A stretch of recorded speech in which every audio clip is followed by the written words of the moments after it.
to come out and join us for hopefully a very informative, a very informative meeting on the kickoff for our Stormwater Master Plan update. And we have a very brief agenda. So I'm pleased to introduce Alan Dodd. He's the Public Works Director for the City of Miami. He will be giving some opening remarks, followed by Michael Schmidt with CDM Smith. They are the consultants for the Stormwater Master Plan update. We'll give a brief overview of the process and where we are right now and where we're going to get to. And then we'll have some closing remarks from Steve Williamson, who is our Capital Improvements Director at the City of Miami. And then I will give you instructions on all the fun things we're going to do afterwards. So with that, Mr. Dodd. Thank you very much. Thank you for being here. This is very exciting. We have been working on the Stormwater Master Plan, believe it or not, for almost a year now. And a lot has happened. But before we get into the presentations, I really would like to paint for you a picture as to where I see the city and where I think this plan needs to take us for the future. The last time we developed the Stormwater Master Plan was in 2012. And since then, a lot has changed. We're seeing heavier rains. How many of you were impacted on Sunday night by that heavy rainfall? We have been receiving complaints from all across the city where our stormwater infrastructure just isn't capable of handling the volume of water that we're seeing multiple times a year in these heavy rainstorms. Okay. What is compounding that is sea level rise. And our stormwater plan in 2012 really didn't take into account how much that will impact us, as we're looking at as much as 14 to 26 inches of sea level rise between now and 2060. It is a very complex thing trying to predict how much water is going to come down on the road, how much is going to come down in our neighborhoods, and then how do we get it off the roads, out of the way, so that people can get to work, you can get to the grocery store. Taking into account not only the conditions of today, but the conditions for the next 50 years. And that's what we're really trying to do in the Stormwater Master Plan, is predict our needs 50 years from now, so that when we build our infrastructure, we change how Miami works to control and manage water, that it's going to take care of our needs for the long haul. Because the last thing we want to do is spend $200 million on projects now, and then we learn in 10 years that they don't work right because we didn't get the conditions right. So the way to do that is we hired some very, very smart engineers from CDM Smith, and they're going to give you a presentation about what they have done so far and the work that is remaining. But what we have asked them to do really is to go through 30,000 pages of old blueprints and pieces of paper and come up with a very complex model of where all the infrastructure is, the pipes under the ground are. And then to look at the elevation of the earth, of the ground, to see how water flows, and then based on these new rainfall patterns that we're having, tell us how much water needs to go into that pipe, how big does the pipe need to be, to make sure that we can drain the road in a reasonable amount of time and get it out of the way so that you can drive up and down your road. You don't have flooding going into your houses or your property. And so that's what they've been working on the last year. And they'll get into the presentation, is trying to build this model so that we can model what is happening today and then predict what's going to happen tomorrow and 20 years from now. And that's really where you all come into play in this. Because as much as I think that CDM Smith and the engineers and the people who work for the city have a lot of great information that will help us to build a model, we are not able to see everything that goes on in your neighborhood. And if we can take the 100 sets of eyes that we have that are working on the plan now, and add on 300 or 400 sets of eyes who live in the neighborhood and see these flooding problems happen every day, it can help us to build a better model, which then leads to a better design for the future. And so that's what we want you to do, is to be part of this process as we are building the model, identifying what our needs and our projects will be for the future, to make sure that it truly captures everything that you see on the street, so that we don't put a catch basin in on this side of the street, when the truth is the water is ponding 20 feet down the road. And you have that knowledge. So what we're going to ask you to do at the end of this and over the next year is to give us some feedback to incorporate into the models. And then hopefully within the next 6 months to a year, we're going to have another set of these meetings, and we're going to come back to you and say, based on the modeling, the engineering, the designs that we have done, and then the feedback you gave us, here's what we think the problems are, and here's what the solutions will be, and ask you to help us to validate that. And finally, once we come up with this plan, which is scheduled to be finished around July of next year in 2020, we're going to have a serious conversation throughout the city with the mayor, with the commissioners, with everybody in the neighborhoods about priorities. Because we know that we can't build everything at once, and there's a very large price tag that goes along with building out stormwater infrastructure for the next 50 years. So we want to talk about what are our priorities, what needs to be done now, and what needs to happen in 10 years, and what needs to happen in 20 years, so that we can phase in the construction. We don't want to go in and tear up every road in the city, not that we can afford to do that, but to completely disrupt your lives. So to come up with a very common sense approach on how to phase in these projects over 20 years. And that's what we're planning for, is a construction program over about 20 years. Again, this is where your input is going to help us to develop that plan, and then to prioritize on how we're protecting life and property and building out the infrastructure that we need to address the shortfalls that are in our system. So with that, I'll be sticking around with a lot of other folks here to help answer your questions. But let me just finish with one last thing. As we're doing that, one of the things that really is going to help us to make this plan work is the Miami Forever Bond. And Steve Williamson is the director of the Office of Capital Improvements. And he'll be talking a little bit about that later on. But I'd just like to say thank you to everybody who helped us when we got that bond referendum passed, because it has given us the resources, $192 million, that will go towards the most urgent stormwater needs as we start to build out this program. So I do want to say thank you for that. And with that, I'm going to step back and let the real experts start talking about what they've done and what we have left to do as we're building up the Stormwater Master Plan. So I'm going to turn it over to Mike Schmidt, and thank you very much for coming. Good evening, everyone. I'm Mike Schmidt with CDM Smith. Our team is here, and we're ready to address your questions. Initially, I'll do this overview. There are some technical aspects to it, but we try to make sure that it's clear. So as you have questions, please note those. We want to make sure we address your questions as we can. Make sure it's clear to you where you are now, the vision for the future, and how to get there, and best prioritize the use of your bond funds.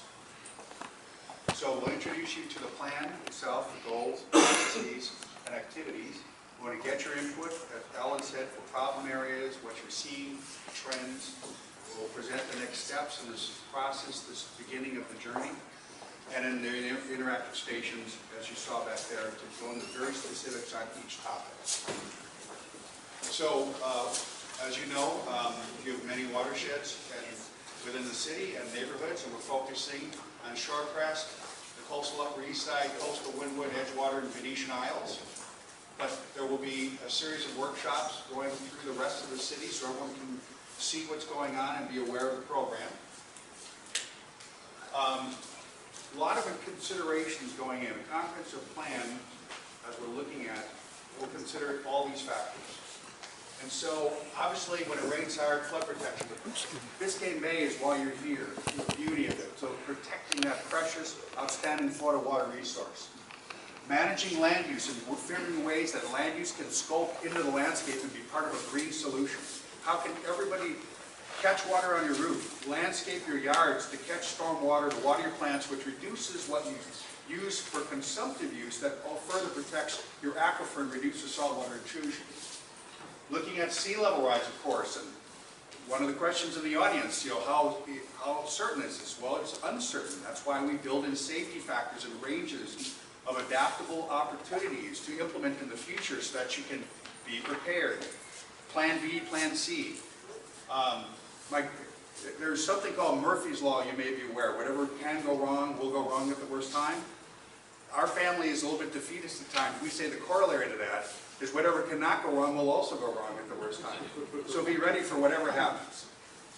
So there are storm surges. We know when the big storms come, that they surge in the system, come up through the pipes, and the very pipes that help you with drainage now become the problem, bringing the storm surge directly into your neighborhoods. So we'll look for resilient coastal features to stop that backflow without increasing the flooding, that are green and sculpt in the landscape and create public amenities as we can. We'll look to manage saltwater intrusion by increasing the amount of recharge. Don't just drain it. Stormwater is a resource. It's not just a drainage disposal item. The more you treat it as a resource to water your plants and parks, the less that you'll have to address saltwater intrusion issues, the less that you'll deal with water quality issues within the bay. Changes in groundwater levels. As sea level rises, you're on one of the most conductive aquifers in the world, the groundwater levels will come up accordingly. I talked about Biscayne Bay and, of course, President Friction regulations. We understand the regulations now. We try to project what's happening in the future, the more stringent nature of those, and be prepared and adaptable for those as well. The bottom line, though, is allow you to establish a policy framework with the model that Alan talked about, with your public support, so you understand what you're getting, you understand the problems, the solutions, and you can implement it over time in a flexible manner. So, the visions for success, where do you want to be at the end of this program? Many communities have different viewpoints. So, as I said, you want to control flooding, protect water quality, recharge the aquifer, harvest and reuse stormwater where possible. We have to maintain the system. There are a lot of systems. You know, stormwater systems tend to be out of sight, out of mind. You know, there's a lot of stuff in these systems, whatever it is. 2-liter Coke bottles, styrofoam coolers. We found 4-cylinder engine blocks. People pour concrete rubble. It's like, so there's some things there that you can do to improve the system with your maintenance program. We'll identify those as we do the inventory. We'll talk about that. Funding, you've got the bond, but it's important. We helped you set up back in 1986 when I joined our company and did the original storm drain master plan. We also assisted with the original stormwater utility fee to help us to fund these programs long term. And then very importantly, community acceptance, showing you the success, showing you where you are, the success stories, that there's something in this for everyone. Understanding too that some of the projects will have to wait in time and be phased in as opportunities arise over time, working with your neighbors, Miami-Dade County, FDOT, etc. So what we do then is we look at these and we define levels of service, performance standards, how deep it will flood, how much will treat the water, how much will recharge the aquifer. And then from that, there's a cost associated with that and a benefit. We'll identify the benefits and the cost to demonstrate that the benefit to cost ratio is great enough that therefore you have a net value, and you can also then establish yourself for federal and state funding as those opportunities will come along, and they do. So we'll look for the program to be adaptable, that you can change, be flexible over time. It's resilient. You can bounce back when storms hit your system, and it's sustainable to the extent you can, that you're not using up the precious resource of groundwater and the other natural amenities such as Biscayne Bay. So this is consistent with what we've seen, successful programs, and you have a great opportunity to continue on that path. So the process, not to get into all the details, but there are many tasks, but it starts with the basic data, the inventory of the system. I'll talk more about that. Looking at the water quality modeling. There's quantity and quality modeling. So we model, in the stormwater model, the amount of flooding that occurs. We model the quality of that water. We look at ways to mitigate the flooding and address the quality of the water at the same time. Also importantly, there's recommendations then, and we'll talk about those green solutions that you individually can do, but then go to the neighborhood level, go to the street level, go to the park level, and extend up, that they all fit together, hand in glove. They can modularly stand on their own, but they also support each other as part of the overall solution. There's policy and design standards guidance, so there'll be new standards for how you do your resilient coastal features, how you treat your stormwater. There'll be some refinements. A lot of good things are already happening here. There's some more refinements that can help in the future. And then tools and training. Obviously, the key for us is to make sure that the citizens, the public works staff, can pick up where we hand off the ball, run with the ball, with training for design standards, the tools, and the applications. So, issues and constraints, and you know many of these, that you have sensitive water quality, you have low and relatively flat terrain, the groundwater table's high, you're nearly built out. This is the negative side. Remember, whatever connect along will also. You have increasingly high tides and backflows, sea level rise and surge, saltwater intrusion, and also manatees. You know, they swim up in the stormwater systems. Our work at the Miami International Airport, they had 3 swim into their system and drown over a period of time. We developed some manatee barriers that preclude them from getting in there, and also did retrofit of the airport that improved water quality. And now it's safer for manatees in that Tamiami Canal system and some of the others. So there are ways that we can address that. So new opportunities to manage stormwater, starting at the coast. So we start at the coast, you catch the water, you stop the tide as you can, you manage that system, you collaborate with public-public and public-private partnerships, because it's going to take everybody in this game, everybody, every adjacent community. You're only as strong as your weakest point, so if you armor up to a point, and all of a sudden the next community, the next system has not, backflow comes right through that system and still floods your area just a little bit slower than it did before. So we have to make sure that you have a strong, consistent barrier across your system for tide and tidal surge. So green infrastructure. So we want to catch water, we want to exfiltrate it into the aquifer. We want to use recharge wells. They're sometimes called drainage wells, but we have a variant of this that we'll work with the city on. Is you want to treat the waters. You want to filter out the cigarette butts and the 2-liter Coke bottles and all the stuff that gets in the storm drain because it looks like a good place to put it. And then once it's treated to some degree, then you can put it down into the shallow aquifer, and that will at least serve for 20 to 50 years and maybe a future water supply, because there's a bubble of fresh water that was unwanted at one time. So there's opportunities there to work with the well system over time before the saltwater, before the sea level rise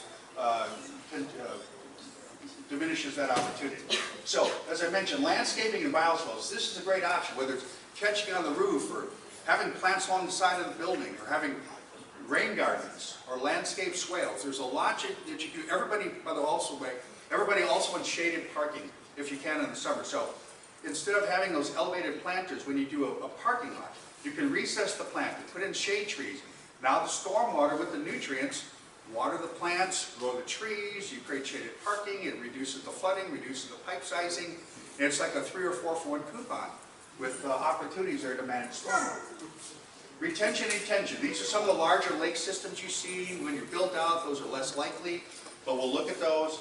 The coastal features, so as we look at the coastal resilience and the arming, we'll try to make sure it's a green solution, that it's seagrasses are planted, it's amenable for manatees, amenable for public access, and do things to make it better as we can. And then sometimes you have to put water underground. So it may be the first floor of a parking garage that floods all the time. It may be an underground vault. It may be a tank for a pump station that's needed.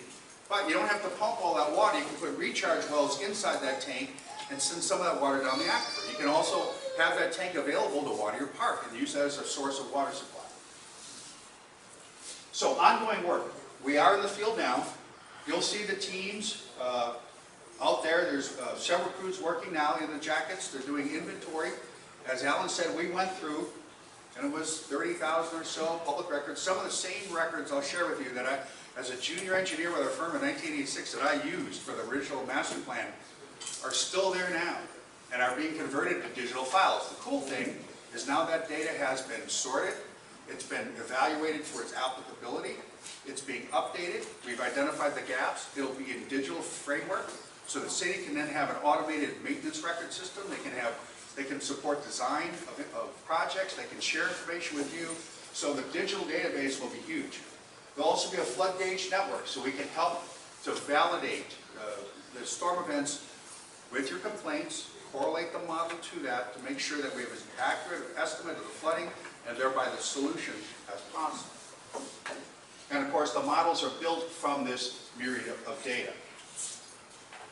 So yeah, here's a summary of that. 30,000 plans, 1,500 archived documents, and all of these types of facilities from structures to canals to seawalls, and there's a seawall inventory. I think it's 93 miles and counting, last estimate, approximately 93 miles of seawalls.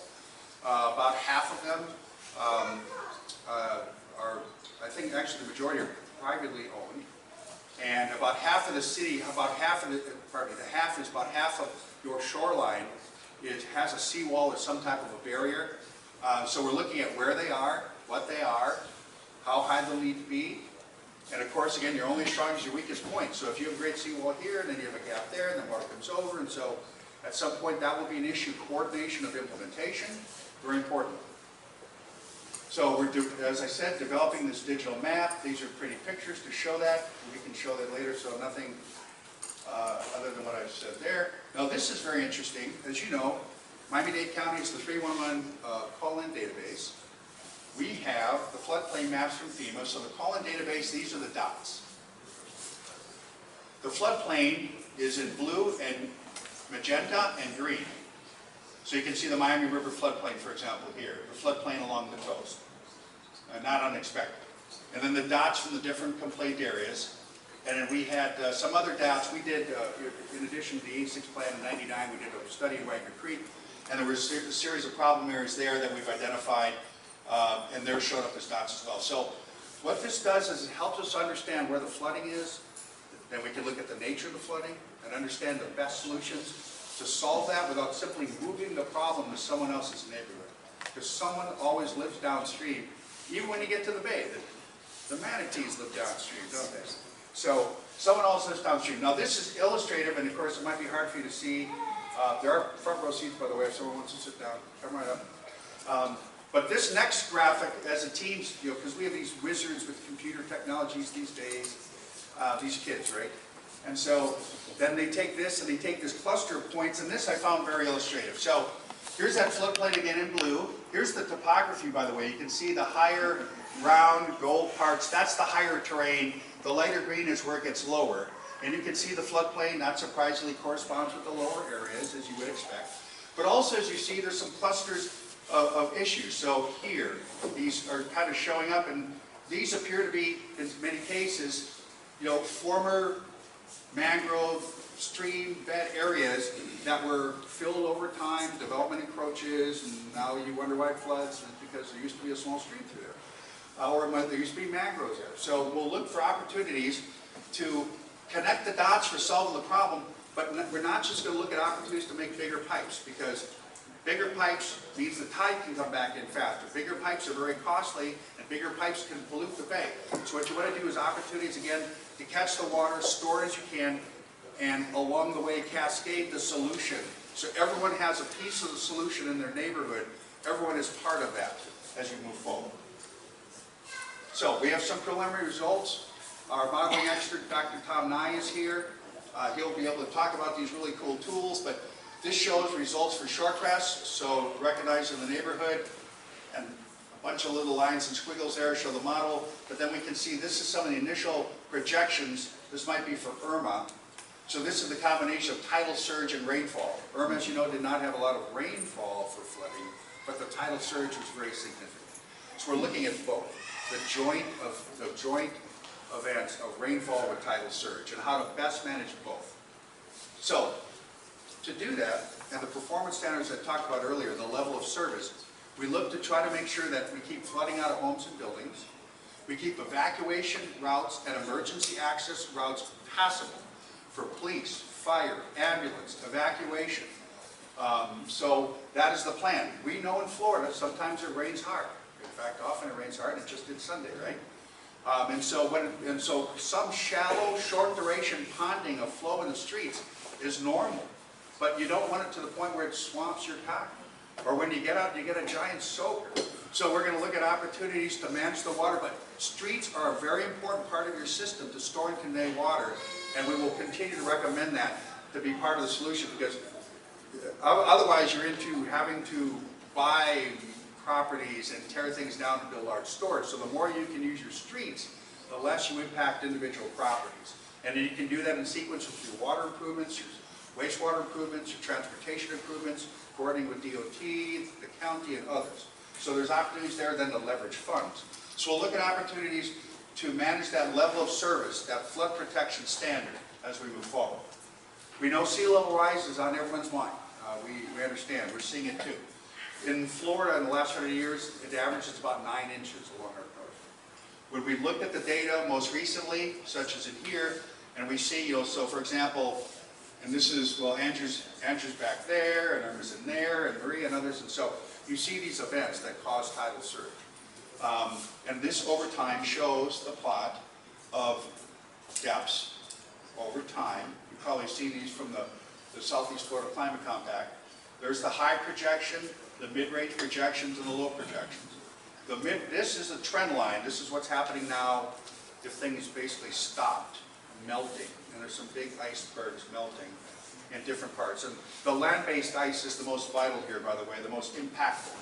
In this worst case, because it's uncertain, and someone asked me earlier, how predicting the future. If we could predict the future, we'd all go to Las Vegas, we'd make a lot of money, and we'd move to the mountains. But in the meantime, we look at the range of uncertainty, and we look to see, we want a plan that's going to work here, here, and here. The water may be a little bit deeper in the streets here, but your houses are protected, you can get out, police and fire and ambulance can get to you. And so we're going to be looking at two scenarios of 18 inches and 30 inches. The tool is modular, it's flexible, the city can pick it up and run additional scenarios as they may want to, as you learn more about the changes. And we'll look at that tidal influence and also the groundwater table effects that go with the sea level rise. Among the options many communities are looking at is to armor or harden the coast, gray with green. Some things have to be armored, some things can be greener.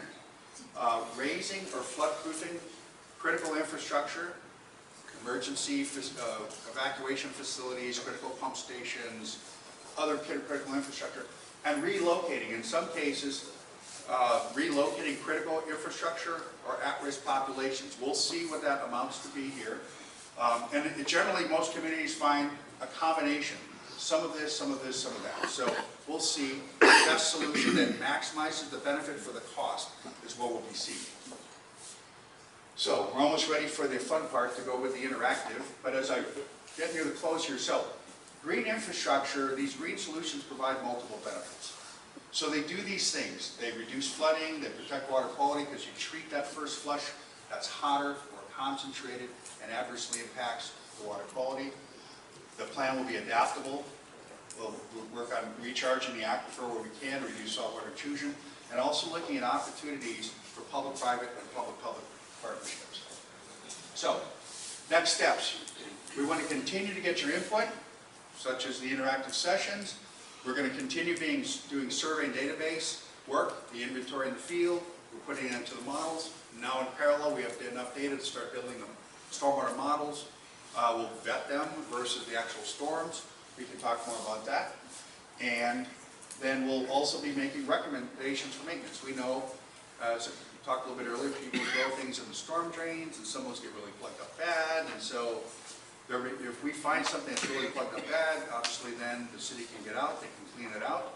And you've got an improved level of service to reduce flooding without having to rip up the road. So there's a lot underground that we feel may have some opportunity to enhance.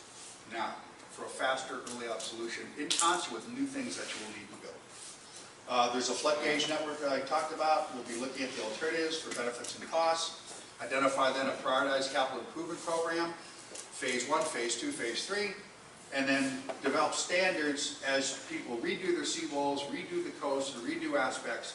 You've got those design standards to guide that. So with that, Steve. So let's get right to it. Yes, that was Mike. That was great information. I really appreciate it. Thank you. I'm being pushed by Rella, and she's a tough woman, so I'm just going to go real briefly. So I'm actually the Capital Improvement Director, Steve Williamson. And I do want to introduce real quickly my team. I've got Hector Padilla, my deputy, Suleiman Uchkani, he's our bond manager, and Jerry Marquez, he's going to be doing a lot of this construction. Where are you, Jerry? Back there in the back, getting ready to do some construction.